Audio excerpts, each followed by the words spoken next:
You think 1950s black housewives relied on cookbooks and measuring cups? Think again.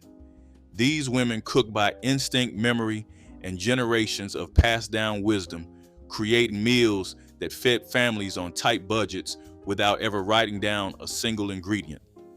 Let's dig into 30 easy meals they made without a recipe that have now disappeared.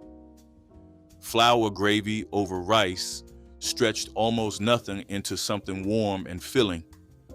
Black housewives heated bacon drippings in a cast iron skillet, sprinkled in flour, and stirred constantly until it turned golden brown. Water or milk was added slowly to prevent lumps, creating a thick gravy seasoned with salt and pepper.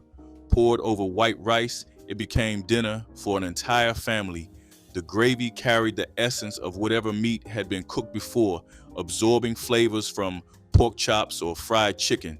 Children asked for seconds because it tasted rich, despite costing almost nothing. Mothers made it when the pantry was bare, but mouths still needed feeding. It was survival food that felt like comfort, proof that skill could transform simple ingredients into something memorable. Salmon croquettes were a Friday night tradition, made from canned salmon mixed with eggs, onions, and cracker crumbs to hold everything together. Housewives shaped the mixture into patties by hand, never measuring, relying on feel to know when it was ready. Fried until golden and crispy on the outside, the croquettes had a tender, flaky interior that tasted better than the humble origins suggested. Served alongside rice or grits with hot sauce, they turned a simple can of fish into a feast. Canned salmon was affordable and shelf-stable, perfect for families watching every penny.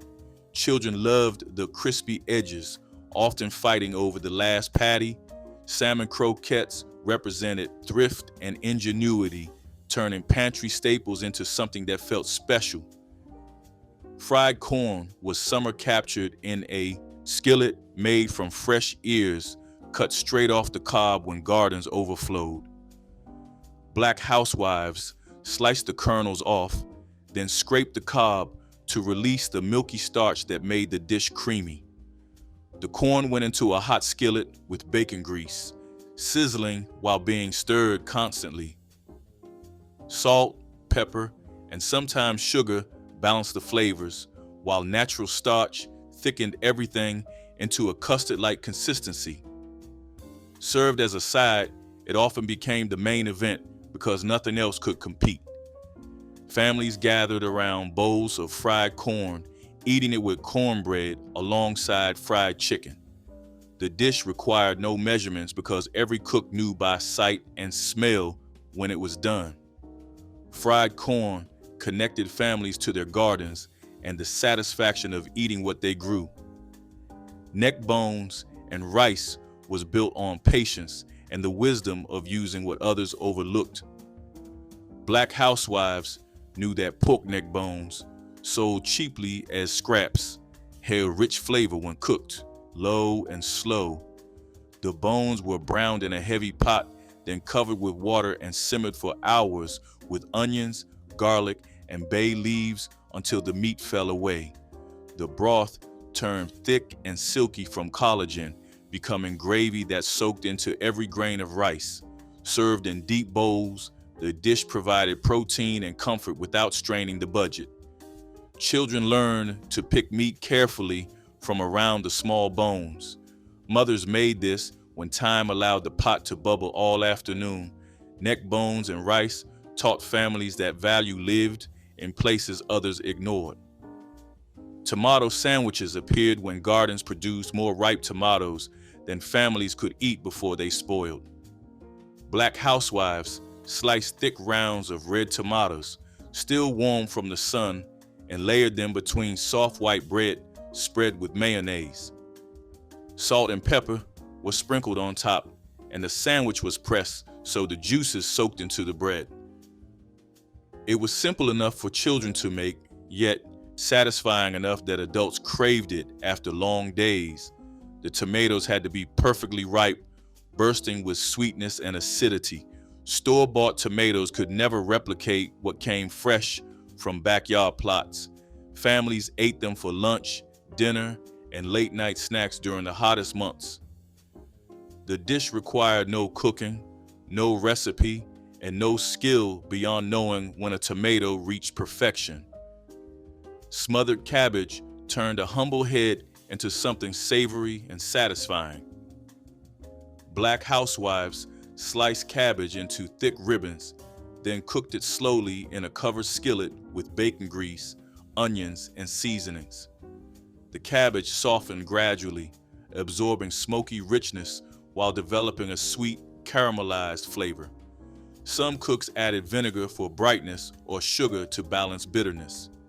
The dish cooked until tender but not mushy, requiring attention and occasional stirring.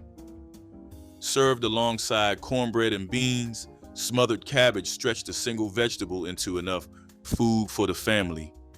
It was economical, nutritious, and tied to the rhythm of stretching resources. Housewives made it from memory, adjusting seasonings by taste rather than measurement. Smothered cabbage proved vegetables could star at the table when treated with care. Hot water cornbread was made with nothing more than cornmeal, boiling water, and salt, yet it became a beloved staple in Black households. Housewives poured scalding water over cornmeal and stirred until a thick paste formed, then shaped it by hand into small oval patties. Dropped into hot oil, the patties fried until golden and crispy outside while staying dense and chewy inside. The texture was different from baked cornbread, more substantial and satisfying.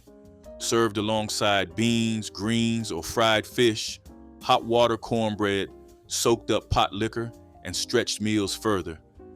Children loved the crispy edges and would eat them plain when nothing else was available. The recipe required no eggs, milk, or leavening, making it possible even when the pantry was bare. Hot water cornbread was survival food that tasted like home. Butter beans and ham hocks simmered all day on the back of the stove, filling the house with an aroma that promised comfort. Black housewives soaked dry butter beans overnight, then cooked them slowly with smoked ham hocks that released their salty, smoky essence into the broth. Onions, garlic, bay leaves, and black pepper created a rich liquid that the beans absorbed as they softened. The ham hocks provided enough meat to flavor the entire pot and gave children something to pick at once served.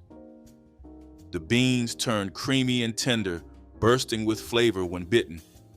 Served with cornbread for soaking up the broth, this meal fed large families for little money. Housewives made it without recipes because they watched their mothers make it the same way. It was tradition, nutrition, and love in a single pot. Crackling bread transformed the crispy bits left from rendering lard into something special. Black housewives folded cracklings, the golden pieces of fried pork skin and fat, directly into cornbread batter before baking. The cracklings added bursts of salty, smoky richness throughout, creating pockets of flavor that made each bite different. Baked in cast iron skillets, the bread developed a crunchy crust on the bottom while staying tender inside. It was served alongside greens, beans, or eaten warm with butter. Making crackling bread meant nothing from the hog went to waste, stretching resources as far as possible. Children loved finding cracklings hidden within each slice. The recipe varied from household to household. Crackling bread was a lesson in resourcefulness, proving scraps could become centerpieces. Fried okra appeared when gardens overflowed with green pods that grew faster than families could pick them. Black housewives sliced okra into rounds, dredged them in seasoned cornmeal, and fried them in hot oil until crispy and golden. The coating turned crunchy while the okra inside stayed tender, creating an irresistible texture contrast. Served hot from the skillet, fried okra was eaten by hand like popcorn or piled onto plates alongside other vegetables. The cornmeal absorbed the okra's natural moisture, preventing the sliminess that put some people off. Children who claimed to hate okra would devour it fried, asking for more before the batch finished. Housewives made it quickly during busy summer days, knowing it would disappear fast. Fried okra connected families to their gardens and the simple pleasure of eating what they grew. Stewed tomatoes over rice appeared whenever canned tomatoes needed using or fresh ones threatened to go soft. Black housewives simmered tomatoes with onions, a little sugar to cut the acidity, and seasonings until they broke down into a thick, savory sauce. Poured over steaming white rice, the dish became a complete meal that cost almost nothing. Some cooks added bacon or salt pork for richness, while others kept it simple with butter stirred in at the end. The tomatoes soaked into the rice, turning each forkful tangy and satisfying. Children who complained about vegetables ate this without protest because the sweetness balanced the acidity. Housewives made it when money was tight or when gardens produced more than could be eaten fresh. Stewed tomatoes over rice proved canned goods could become something worth craving. Fried fatback and biscuits sustained working families through long mornings. Black housewives sliced fatback thin and fried it slowly until the fat rendered out and the edges turned crispy and golden. The rendered grease was saved for cooking other meals. The crispy slices were laid across hot biscuits, fresh from the oven, the salt and smoke flavor soaking into the soft bread. It was rich, filling, and cheap, providing calories needed for physical labor. Children ate these before school, while fathers took them wrapped in cloth to job sites. The biscuits were made from flour, lard, and buttermilk, mixed by hand without measuring. Fatback cost almost nothing because it was considered scraps by those who could afford better. But in black kitchens, it became breakfast that carried families through hard days. Pinto beans and cornbread was Monday supper across the South, a tradition born from practicality. Black housewives soaked beans overnight, then simmered them all day with ham hocks, onions, and seasoning while tending to other chores. The beans cooked down until creamy, their broth thick from hours of slow heat. Cornbread, baked in cast iron, provided the perfect companion, its crusty bottom ideal for soaking up potlikker. Together, beans and cornbread formed a complete protein, something housewives understood instinctively. The meal fed large families for pennies, with leftovers stretching into the next day. Children grew up eating this weekly, never tiring of its earthy comfort. Pinto beans and cornbread represented the rhythm of household life, a dependable anchor in weeks that held uncertainty. Fried salt pork and gravy turned preserved meat into something that felt almost luxurious. Black housewives sliced salt pork thin, soaked it briefly to remove excess salt, then fried the slices until crispy in cast iron. The rendered fat became the base for milk gravy, thickened with flour and seasoned with black pepper. Poured over biscuits or rice, the gravy carried rich, porky flavor that made simple starches satisfying. Salt pork was cheap and kept without refrigeration, essential for families without ice boxes. The crispy slices added texture and salt, balancing the creamy gravy. Housewives made this when fresh meat was unavailable or too expensive. Children learned to love the combination of crispy pork and smooth gravy over warm bread. Fried salt pork and gravy was preservation meeting creativity.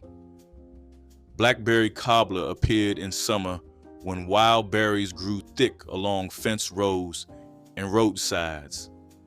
Black housewives sent children out with buckets to pick berries, their fingers stained purple by the time they returned. The berries were tossed with sugar and poured into baking dishes, then covered with biscuit dough or simple batter. Baked until bubbling and golden, the cobbler filled kitchens with an aroma that drew everyone to the table. Served warm with cream or eaten plain, it was summer captured in a dish. The recipe required no measuring because every cook knew how sweet the berries were and adjusted sugar accordingly. Cobbler stretched foraged fruit into dessert for the whole family, costing nothing but time. It was the reward for hot afternoons spent picking, a taste that children carried into adulthood. Potato cakes transformed yesterday's mashed potatoes into something new and exciting. Black Housewives mixed cold leftover potatoes with a little flour and egg to bind them, then shaped the mixture into flat patties. Fried in bacon grease until golden and crispy on both sides, the cakes developed a crunchy exterior while staying creamy inside. Served alongside eggs for breakfast or as a side at dinner, they proved nothing had to go to waste. Children loved the crispy edges and would eat them plain or with ketchup. Some housewives added chopped onions or leftover meat to the mixture for extra flavor. The recipe was never written because it depended on what was left over and how much needed stretching. Potato cakes taught families that resourcefulness could create something genuinely delicious from what might be discarded. Pepper steak and rice stretched small amounts of beef into meals that fed the whole family. Black housewives sliced cheap cuts of beef thin against the grain, then stir-fried them quickly with bell peppers, onions, and tomatoes. Soy sauce or Worcestershire added depth, while the vegetables bulked up the dish so a little meat went far. Served over rice, each plate looked generous, even when the actual beef was modest. The peppers softened, but kept some crunch, their sweetness balancing the savory meat. Housewives made this when beef was on sale or when company was coming and the meal needed to impress. The dish came together quickly, making it perfect for busy evenings. Children who might refuse vegetables ate them happily when mixed with meat and rice. Pepper steak and rice showed that stretching ingredients didn't mean sacrificing flavor. Baked sweet potatoes required nothing more than heat and patience. Black housewives scrubbed the potatoes and placed them directly on oven racks or nestled them in hot coals, letting them roast until the skins caramelized and the flesh turned soft and sweet. No butter was needed, though some added it with a sprinkle of cinnamon, the natural sugars concentrated during baking, creating candy-like sweetness that children loved. Sweet potatoes grew easily in southern gardens and stored well through winter, making them reliable when other vegetables were scarce. Families ate them as sides, snacks, or sometimes the whole meal when nothing else was available. The simplicity was the point, requiring no recipe and no fuss. Baked sweet potatoes connected families to the earth and to the comfort of food that needed nothing added to be perfect. Chitterlings and rice required hours of preparation, but rewarded patience with deep flavor.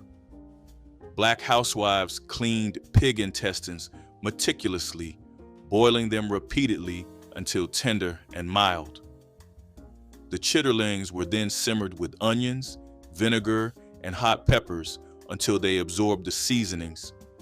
Served over rice, the dish was rich and hearty, providing protein when other cuts were unaffordable. The smell during cooking was strong, filling the house and announcing to neighbors what was hot. For dinner, some families made chitterlings only on holidays, while others enjoyed them whenever hog killing season provided fresh ones. Children either loved or hated them with no middle ground. Chitterlings represented determination to use every part of the animal. They were heritage food, connecting families to ancestors who survived on ingenuity. Skillet cornbread baked in cast iron was fundamentally different from any other version. Black housewives heated their skillets with bacon grease until smoking, then poured in batter made from cornmeal, buttermilk, eggs, and a pinch of sugar. The hot fat created an immediate sizzle that formed a crispy, golden crust on the bottom. The bread baked until firm on top but stayed moist inside, with that signature crunchy bottom that everyone fought over. Cut into wedges and served warm, it accompanied nearly every meal, from beans to greens to fried fish. The skillet was seasoned from years of use, adding flavor that new pans couldn't replicate. Housewives never measured, knowing by sight and sound when the batter was right. Skillet cornbread was more than bread. It was the foundation of Southern cooking, present at every table. Fried pork chops were the centerpiece of Sunday dinner tables across Black households. Housewives seasoned bone-in chops with salt, pepper, and garlic powder, then dredged them in flour before frying in hot lard until golden and crispy. The meat stayed juicy inside, while the coating shattered with each bite. Pan drippings were saved to make gravy that smothered rice or mashed potatoes. Pork chops were affordable compared to beef, making them the weekly splurge that families looked forward to. Children knew Sunday was special when the smell of frying pork filled the house. The chops were cooked by sound and color, never by timer, with housewives knowing exactly when to flip and when to pull them from the oil. Fried pork chops represented celebration without extravagance, a meal that honored the Sabbath while staying within reach. Syrup and biscuits was breakfast at its most basic, yet children begged for it like candy. Black housewives baked biscuits from flour, lard, and buttermilk, pulling them hot from the oven and splitting them open. Cane syrup or sorghum molasses was poured into the center, pooling in the soft crumb and dripping down the sides. The combination of flaky bread and dark, earthy sweetness satisfied in ways fancier breakfasts could not match. Syrup was cheaper than jam or butter, making this a meal for lean times that never felt like sacrifice. Children ran their fingers across empty plates to catch the last sticky drops. Housewives made extra biscuits, knowing they would disappear faster when syrup was on the table.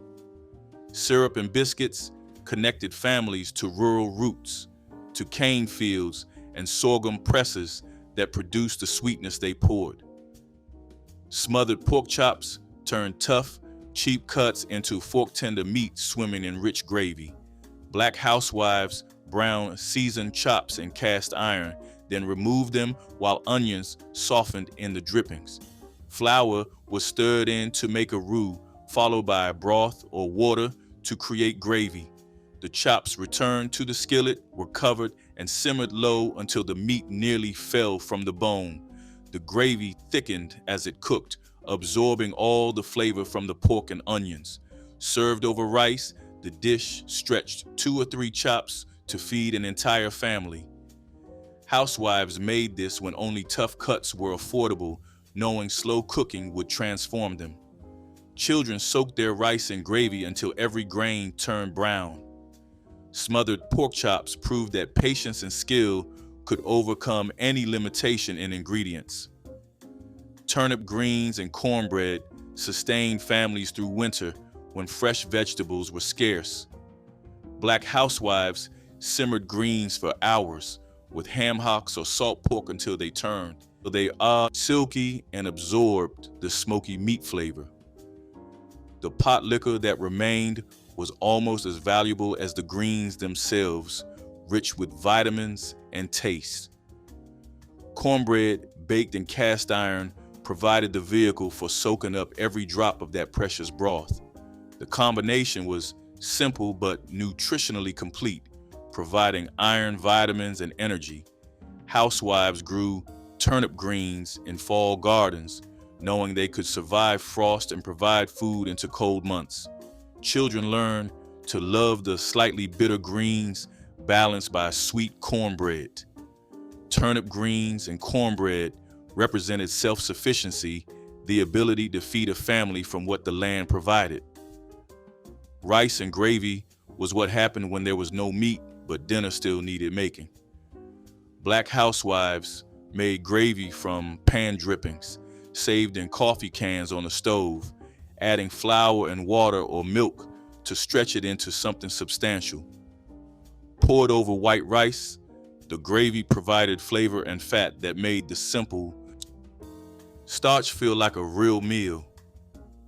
The gravy carried memories of every pork chop, chicken thigh, and piece of fatback that had been cooked before. Children ate plates of rice and gravy without complaint because it tasted rich despite containing almost nothing. Housewives kept those drippings cans full, knowing they represented security against lean days. The dish required no recipe because every cook knew how thick gravy should be and how much salt it needed. Rice and gravy was poverty transformed into comfort. Fried green tomatoes appeared at summer's end when frost threatened and tomatoes had to be picked before they ripened. Black housewives sliced the firm green fruit thick, dredged slices in seasoned cornmeal, and fried them in hot fat until golden and crispy. The coating crackled while the tomato inside stayed taut and slightly firm, creating a contrast that was addictive. Served as a side dish or stacked on bread with mayonnaise, they turned garden overflow into something memorable. Nothing was wasted when green tomatoes could become dinner instead of rotting on the vine. Children loved the crunch and tang, eating them as fast as they came out of the skillet. Housewives made them without measuring, knowing by sight when the coating was right. Fried green tomatoes represented the thrift that defined their cooking. Oxtail stew transformed bony, tough cuts into one of the richest dishes to ever grace a table. Black housewives browned oxtails in cast iron until deeply caramelized, then braised them for hours with onions, carrots, and potatoes in seasoned broth. The collagen in the bones dissolved slowly, turning the liquid silky and coating every vegetable in richness. The meat became so tender it slid off the bone with the slightest pressure. Oxtails were cheap because most people considered them waste, but housewives knew their value. The stew was made for special occasions or Sundays when time allowed for slow cooking. Children learned to work around the bones to find every bit of meat. Oxtail stew proved that the most overlooked ingredients often held the greatest potential for deliciousness. Hoe cakes were the original fast food, made from cornmeal and water cooked on any hot surface available. Black housewives mixed coarse cornmeal with just enough water to form a thick batter, sometimes adding salt or a spoonful of bacon grease for richness. The batter was dropped onto hot skillets or griddles and cooked until crispy on both sides. The texture was dense and corny, more substantial than pancakes and more versatile than bread. Hoe cakes accompanied every meal, used to scoop up beans, sop up potlikker, or eaten alone with butter and syrup. The name came from field workers who once cooked them on the flat blades of hoes over open fires. Housewives made them quickly when bread ran out or when something was needed to stretch a thin meal. Hoe cakes connected families to survival, traditions passed down through generations. Lima beans and ham was a one-pot meal that simmered quietly while housewives tended to other work. Black housewives soaked dried lima beans overnight, then cooked them slowly with a ham bone or chunks of leftover ham until the beans turned creamy and the broth grew thick. Onions and bay leaves added depth, while black pepper provided warmth. The ham flavored every bean, making each bite savory and satisfying. Served with cornbread, the dish provided complete protein and stretched a small amount of meat into enough food for everyone. Housewives saved ham bones specifically for bean pots, knowing their value. Children ate Lima beans without protest when they carried the taste of ham. Lima beans and ham represented the wisdom of slow cooking, of letting time and heat transform humble ingredients into something nourishing. Sweet potato pudding turned a common root vegetable into dessert that rivaled any cake. Black housewives mashed cooked sweet potatoes with butter, sugar, eggs, and warm spices like cinnamon and nutmeg. The mixture was poured into baking dishes and baked until set and golden on top. The pudding emerged custardy and rich, sweet from both the sugar and the natural sugars in the potatoes. It was served warm or cold, sometimes with a splash of cream. Sweet potatoes were cheap and plentiful, making this dessert possible even when money was tight. Children loved it because it tasted like pie without the crust. Housewives made it for holidays and Sunday dinners, knowing it would disappear quickly. Sweet potato pudding was comfort and celebration combined, proof that simple ingredients could create something truly special.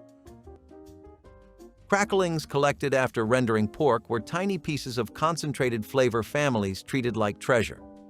When a pig was butchered, every scrap mattered, and the fat was slowly rendered down to make lard, a kitchen essential. What floated to the top and hardened into crisp little bits were the cracklings. Families saved them in tins, sprinkling them into cornbread, greens, or potatoes to stretch flavor when real meat was too expensive to buy. Kids snacked on them warm, crunching down on something salty and rich enough to feel like a luxury. Cracklings reminded families that nothing should ever be wasted. They turned ordinary dishes into something satisfying, giving food depth even when ingredients were scarce. During the Depression, those little pieces of pork kept meals from tasting empty, carrying the weight of both flavor and tradition. They also became a quiet symbol of gratitude, proof that even the smallest leftovers could bring a burst of joy into kitchens that rarely saw abundance. Elders treated cracklings with respect, storing them carefully, as if they were worth far more than they cost. And in many ways, they were cracklings connected families to the land, the animal, and the knowledge that survival depended on using every last thing with intention. Blackberry dumplings were a summer treat that celebrated the abundance of wild fruit. Blackberries, plucked fresh from brambles along fence lines and fields, were simmered with sugar until they released their juices and became a bubbling, fragrant sauce. Soft dumplings made from biscuit dough were dropped into the pot, absorbing the sweet berry flavor as they cooked. Served warm, often with a splash of cream or a scoop of ice cream, this dessert brought together the tartness of the berries and the comfort of tender dumplings. In African American rural communities, blackberry picking was often a family activity, with children and adults working together to gather enough fruit for pies, jams, and desserts like this. The dumplings stretched the berries into a more filling dish, ensuring everyone could have a generous portion. While store-bought berries are common today, the act of foraging for wild ones and making simple rustic desserts from them has largely disappeared, leaving blackberry dumplings as a delicious memory from a time when seasons shaped the table. Okra fritters with corn silk were the kind of kitchen magic that only came from necessity and imagination. In the long summer months, when the fields were full and money was not, people used every part of what they harvested. The corn silk that clung to the ears was not thrown away, but saved and shredded, added into batter alongside chopped okra, flour, and a splash of milk or water. When dropped into hot oil, the fritters puffed and crackled, their edges turning golden and crisp. The smell was something you could follow from down the road. Warm, nutty, and sweet with that faint scent of corn. Each bite was crunchy on the outside and tender in the middle, with little strings of corn silk that gave it texture and charm. They were served with syrup or vinegar, depending on what the family had, eaten right out of the pan when patience ran out. Okra fritters with corn silk were food born from care and cleverness, proof that waste had no place in a humble kitchen. Every family had its own version, passed quietly between generations, carrying the taste of late afternoons, hard work, and simple joy. They were poverty's poetry, fried into something worth remembering. Pokeweed greens offered one of the first fresh tastes of spring for people living with few supplies after a long winter. Young pokeweed shoots emerged early and plentifully, but they carried natural toxins that required careful boiling in several changes of water. Enslaved cooks, drawing on African knowledge of wild plants, mastered this technique to create a tender, spinach-like dish that supplied vital vitamins when gardens were only beginning to grow. Seasoned with a bit of salt pork or a sprinkle of wild herbs, poke greens became a welcome sign of the changing season. Long after emancipation, poke salad festivals in Appalachia and the Deep South celebrated this once humble plant, turning a survival ingredient into a community tradition.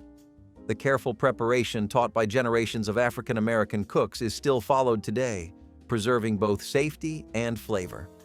Pokeweed greens remind us that deep botanical knowledge and patient cooking transformed a potentially dangerous weed into nourishing food that helped sustain families through the hardest times. Meringue pie brought a touch of elegance to African American dinner tables of the 1970s, its glossy peaks of toasted meringue hiding a silky chocolate custard beneath. The filling began with whole milk warmed slowly on the stove, blended with sugar, cocoa powder, and egg yolks until it thickened to a rich, velvety texture. A flaky homemade crust provided the base, sturdy enough to cradle the warm chocolate without becoming soggy. Once poured and cooled slightly, the pie was crowned with a cloud of whipped egg whites sweetened with sugar, carefully spread to the edges to seal the filling. A few minutes in the oven turned the meringue golden brown, creating a dessert that shimmered like a jewel when brought to the table. Each slice revealed the satisfying contrast of airy topping and decadent center, a harmony of textures that delighted guests at Sunday dinners and church socials. Chocolate meringue pie was both comfort and celebration, a showpiece that proved skill and love in every bite. Prune upside-down cake offered a moist, gently spiced reward for families who valued thrift as much as fun.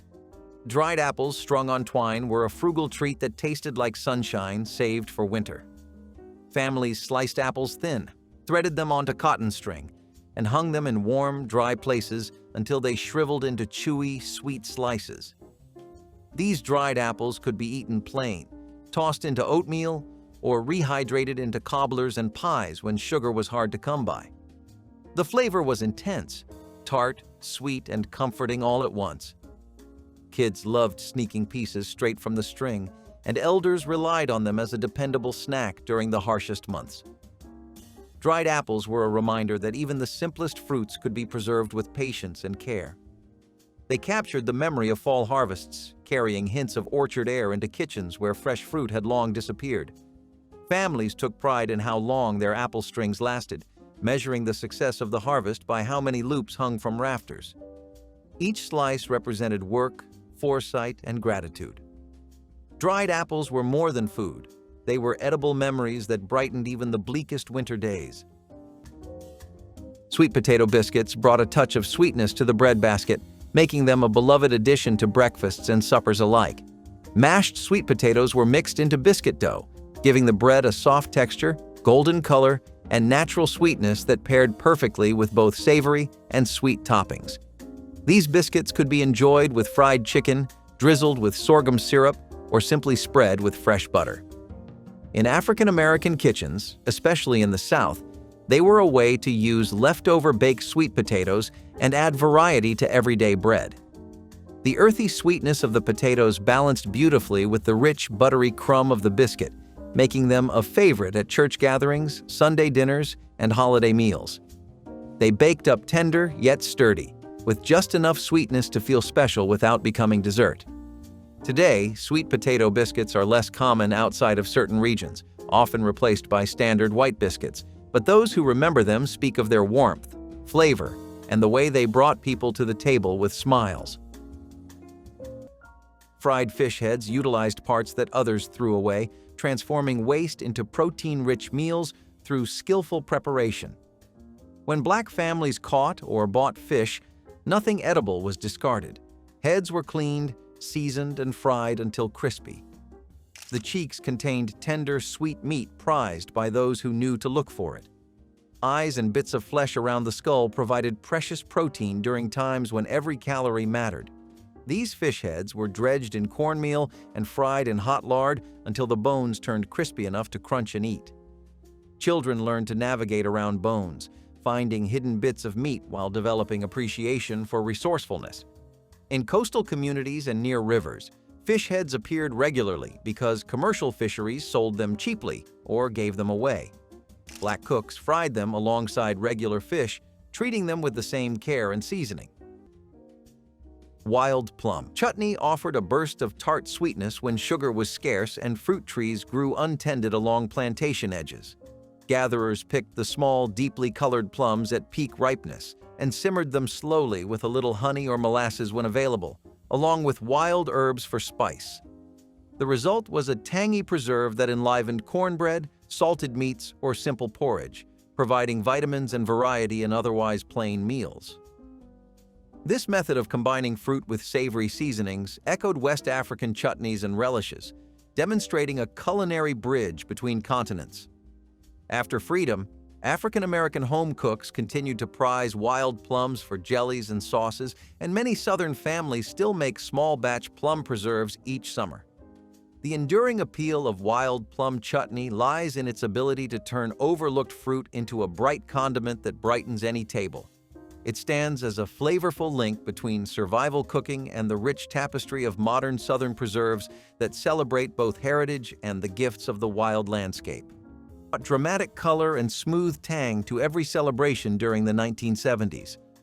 The batter, tinted with just enough cocoa and a splash of red food coloring, baked into striking crimson layers that contrasted beautifully with the snowy frosting.